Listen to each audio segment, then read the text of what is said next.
before the Sun Sal fight. And, I feel like it's great. I'm able to, do it now, early still in my career. I just turned 29. I'm able to go down to 25, challenge and win that title there, and then go back up to 135 pounds and compete with the best of them there. So I feel like at a time in my life, in my career, it's very pivotal for me to make this, transition into flyweight and bantamweight.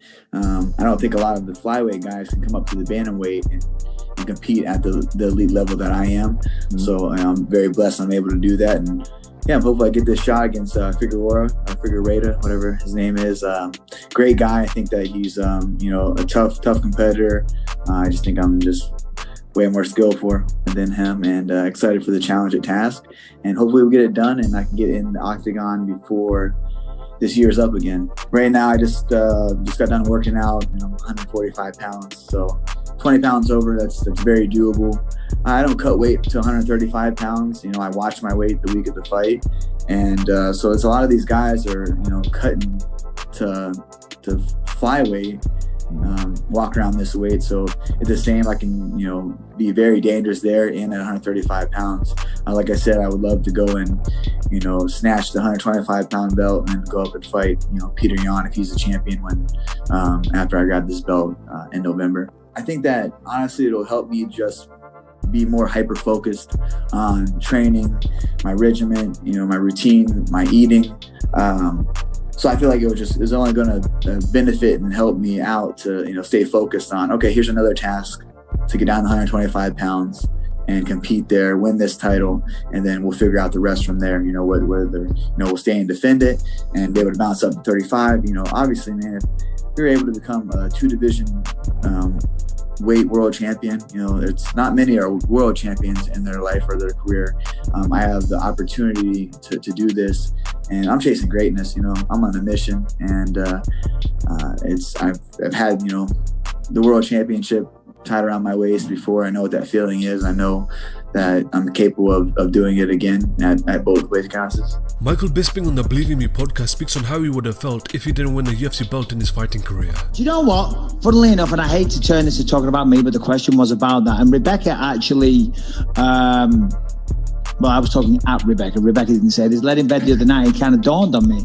And I was like, do you know what? Because a lot of fighters, you see Gustafsson coming out of retirement. A lot of guys come out of retirement, right? Because they still have that itch.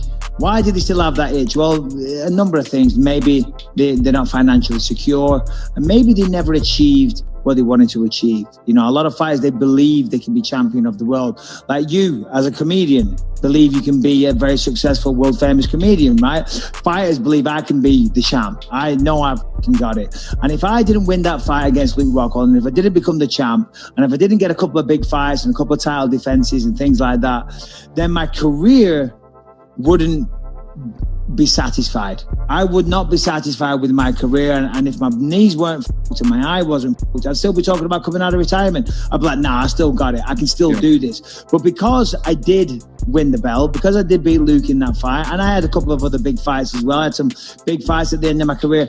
I can rest easy.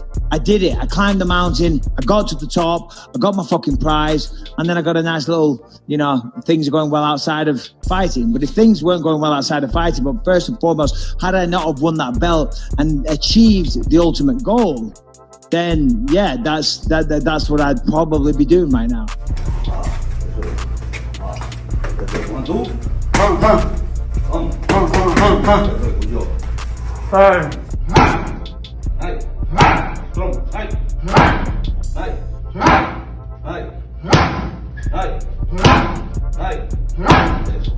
Matt Serra on the UFC Unfiltered podcast speaks on Robert Whittaker's win over Darren Till.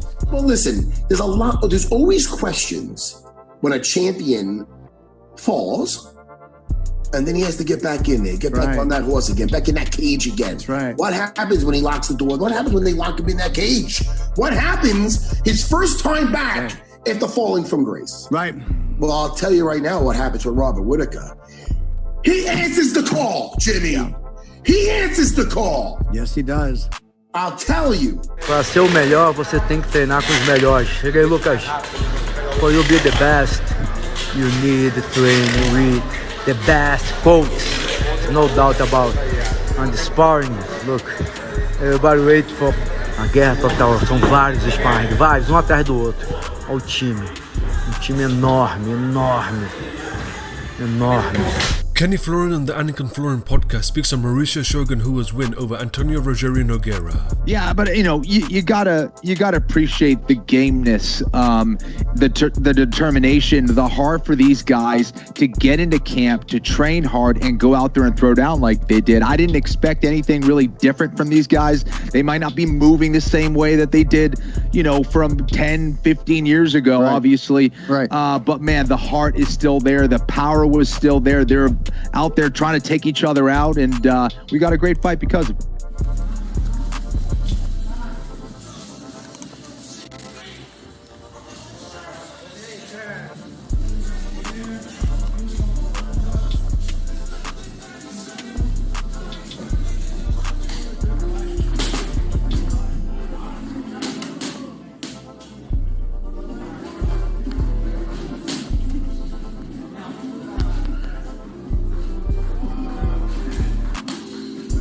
How's it, Sonic? Is it good, Cheeto? That's what he's doing for. This is his whole training right here. He doesn't do anything but this. This is where he spends all his time. In here. That's how you win a fight. Right in there. Marlon Vera on the Luke Thomas show says that Aljamain Sterling deserves the next title shot. He also says that Marlon Vera is a one-round fighter. There's not even a question. Aljamain Sterling is the number one challenger, like 100%. 100%. I see Marlon Moraes crying like he KO these two guys, Sterling and Rivera. But I'm like, buddy, against Cejudo, you break. One thing is losing. We all can lose. I don't give a who you are, how mystic mag you are. You're gonna lose at some point. Marlon Moraes lose by breaking, but just okay. If I can beat you, I'm gonna break. That's when you're losing a fight like that, like when you're beating your opponent and your opponent is taking it and he's coming back to fight, then is when you go game. Then is when you go, let's fucking die. But he used to break. He used to like, okay, take the belt from me. I give it to you. I can do this. His corner was screaming, your family, your family. That means he breaks all the time. So that's a one-round fighter. That's not good. The number one challenger is Sterling. Look, I have corners telling me that before, and I don't like that. I'm like, dude, don't tell me about nothing about my family. I already know what I'm fighting. Tell me, move to the right, kick with the left. Like, tell me the real stuff. But when your corner see you losing and bring up your kids, you're somebody that breaks. When one of my corners said that one to me, I'm like, hey, I already know about my family. I got them all tied up in my body. Tell me instructions. Tell me like, hey, sleep, move, push, whatever. But don't tell me like, oh, your kids. I know I'm fighting what I'm fighting for. Tell me what to do. So, and then it doesn't matter about what the corners say. He just broke after the first round, even against Aldo. I thought Aldo got robbed. If you don't KO in the first round, he breaks.